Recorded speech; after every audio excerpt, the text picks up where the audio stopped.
Hey guys, welcome back to the channel. So in this video we're going to talk more about the cost of living in Canada and also the monthly expenses which you might get when you come here. I'm also going to tell you how much I spend in a month and how much I used to spend when I was an international student here. And before that, please do like, share, comment and subscribe to the channel, and also don't forget to press the bell icon so you get updates when I post more videos. So let's not wait, we'll go into the video. So no matter what your status is, you're going to see some basic expenses when you come here. So let's say you're coming here as an international student. As a student, you're going to be mostly dependent on your GIC. You're going to be mostly getting like $650 to $700 every month. That's the maximum you can spend, unless you're gonna get extra money from your parents. You need to live on the $650 or $700. Taking that into consideration, the first thing you need is a place to stay. So within the GIC limit, it's only possible to rent a separate room for yourself. You won't be able to rent a separate apartment or something like that, because you would definitely need another person to rent a complete apartment. So if you're gonna rent a room, you have certain options. You can either look for a basement apartment or you can look for an entire house. But looking for an entire house, there's going to be more people in the house, and basically how this works is you get a separate room for yourself, and the kitchen and the washroom are going to be shared. So typically there would be like 4 to 5 people in a house, and if it's going to be a basement apartment, it's going to be 2 people. So right now I'm living in a basement. Me and my friend, we're just 2 people. This is a 2 bedroom basement, and cost wise it's better if you look for a room somewhere around $400 to $500, because you would need the remaining for your other expenses. So the 400 to 500 should give you a separate room with Wi-Fi. Most of the places are going to provide you Wi-Fi along with the rent. So next thing you might have to look into is how you're going to eat. So food as a student here, it's going to be really tough. You cannot set a specific amount like every month unless you buy groceries, because eating outside is going to be really expensive. Let's say you're buying a breakfast, that's going to cost you somewhere around $13 to $14 if you buy it outside. If you go to a grocery store, an entire loaf of bread is like $3 or $4,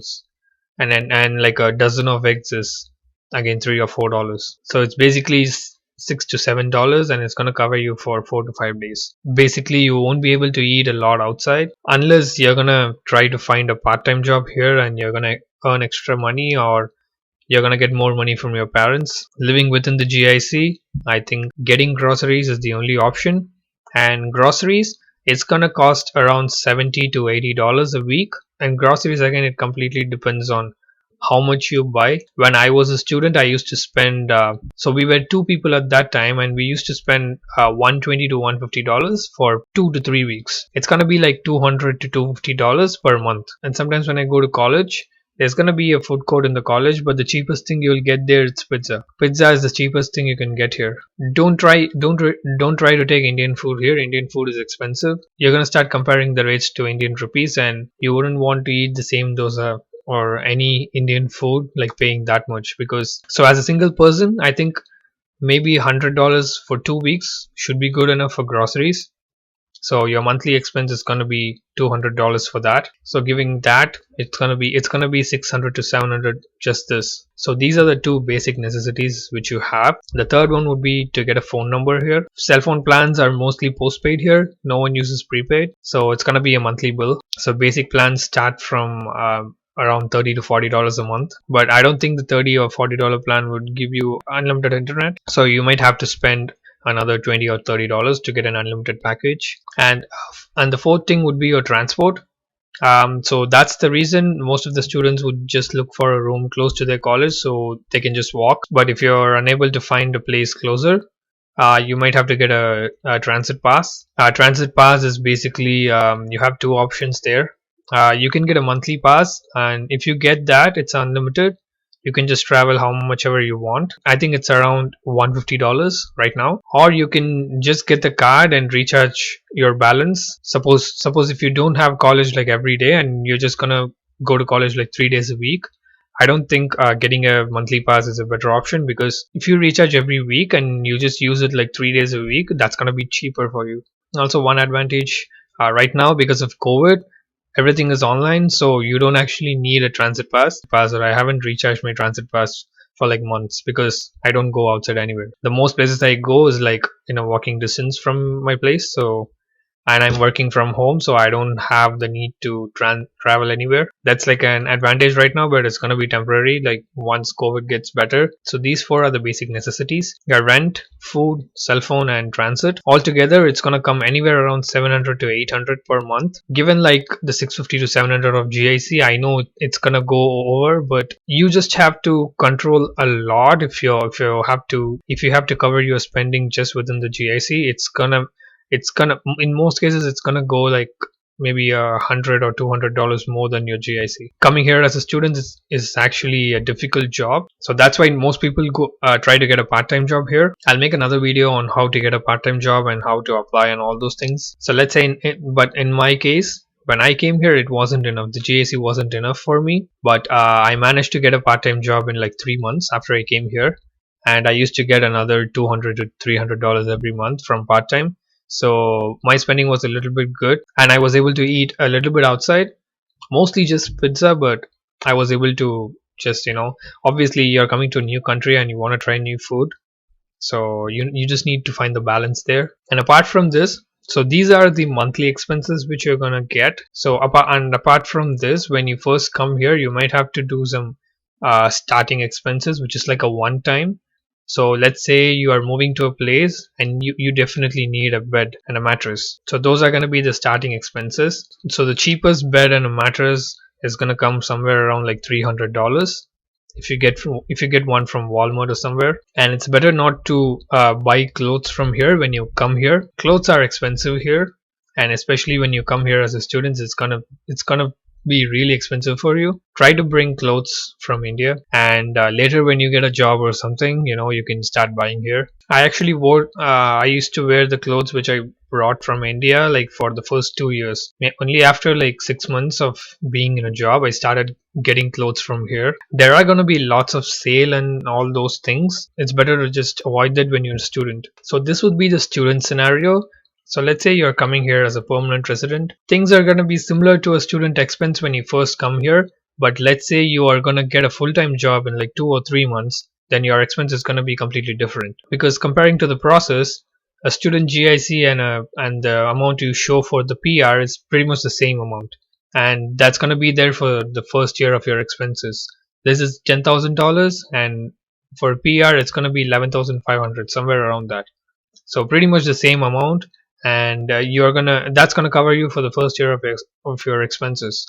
So in that case, the expenses are gonna be similar to a student expense in the beginning when you come here, but you have high chances of getting a full-time job here from which you're gonna earn more money. Once you get a job, it's gonna be completely different. You might be able to move to an actual apartment, but it's gonna be even more expensive. So a typical one bedroom in Toronto is going to come somewhere between 1700 to 1800. And one thing with apartments and condos, it doesn't include the electricity, so electricity is going to be extra. It depends on your usage. Typical electricity for each month for a one bedroom apartment is going to cost somewhere between $40 and $50. So your total rent would be somewhere close to $1,800 for one bedroom, and for two bedroom is going to go to $2,000 to $2,200 per month. Let's say in my case, we wanted to move to a condo downtown. We don't have the need to go to downtown right now. And also right now we live only 30 minutes away from downtown, so it's not really far. But a good thing to note, if you're going to move to an apartment or a condo, is it's better if both the people are working full time. In that way, it's easy to cover the rent. It's just not within the limit if you're gonna come here as a student, unless you're like super rich and you can afford like any apartment you want. Any common student who's coming here, it's just not within the limit. Even a two bedroom like this is gonna be really tough to cover the rent by like two students. 1600 is like 800 each person like every month. So your entire GAC is just 650 a month. So it's better to just share a house or a basement apartment, especially the rent. Food is typically the same rate everywhere, groceries, but rent is completely dependent on how close you are to the city. So when I first came here, I searched for a place on Facebook Marketplace, and I found a basement apartment which was $700 monthly at that time, and we were two people, so we split that up into 350. 350 was a really good price at that time, but I don't think you would get anything for 350 right now, because the housing market has increased. It's just general inflation. So I stayed there for 3 years, and by the time I left, the rent was $850. They literally increased $150 in 3 years. And then I moved to this place. So that was a one bedroom apartment. We were sharing the room with two beds. It's still a basement, but it's a two bedroom, and we have separate rooms now. And this one is 1500. Usually basement apartments are including the utilities. So utilities cover your electricity, your water, your heat, and also Wi-Fi. So we have Wi-Fi covered in our rent, but because after COVID started, I need to work from home, and my friend has to do online classes, so their Wi-Fi wasn't strong enough to support all these things. It was really slow, so we need to get a separate internet connection. So that cost us around $130 more every month. So our total expense would be like $1650. So whatever amount I just told you for everything, if you just calculate those, if you just convert those to like Indian rupees, it's gonna be really expensive. That's the cost of living here. Cost of living is 4 to 5 times more than that of India. But we cannot do anything about that. We are coming here and we need to manage our expenses with the given amount. But I would say the beginning is gonna be really tough, especially for students. You need to, because you need to manage your time, you need to go to college, you need to do your assignments, and you need to go to part time too. So it's going to be really tiring, and you're not going to have lots of money, obviously. And one tip which I can say, so whenever you come here and you open your GIC account in the bank, the first amount they're going to transfer is going to be $2,000, and then it's going to be $650 from the next month. So the first $2,000 is going to cover you for the initial expenses, which I said, for example, the bed and the mattress and certain household things which you need. Be conscious about spending that $2,000, because when I came here, I didn't care about it, and I kind of spent like 1700 from the 2000. I only had 300 left. Why I'm saying this is because I didn't know the 650 is not gonna cover later. I didn't know that. I thought it's gonna be enough, but it wasn't, which pushed me to find a part-time job and all those things. And any household items or anything you need for your place when you come here, it's best to go to places like Dollarama or Walmart, because these places are really cheap and you get any furniture, any kind of things you need for your house or for your room. It's going to be really cheap. Don't even try to go to other stores, because they're not going to be as cheap as Walmart. And there's a store called Dollarama. It's more like a dollar store. The maximum amount is going to be $4 there, so you get everything under $4. I still go there to buy certain things for my house.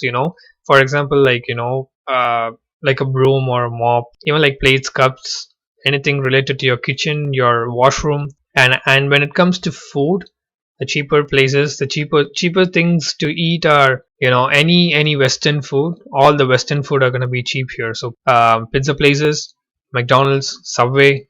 Even Subway is a little bit expensive, but McDonald's and pizza, you get a burger for like $2 here. But it's not healthy. If you need, you're outside, you're traveling, you're coming home from college and you're hungry, just get a $2 burger. So that's like the basic idea of the expenses which you might get every month here. So I hope this video was clear and it was useful for you people. If you have any questions, please do comment below and I'll try to answer it. And also please do like, share, comment and subscribe to the channel. And also don't forget to press the bell icon so you get updates when I post a new video. So I'll see you guys soon with another video. Till then, it's Manish. Bye bye.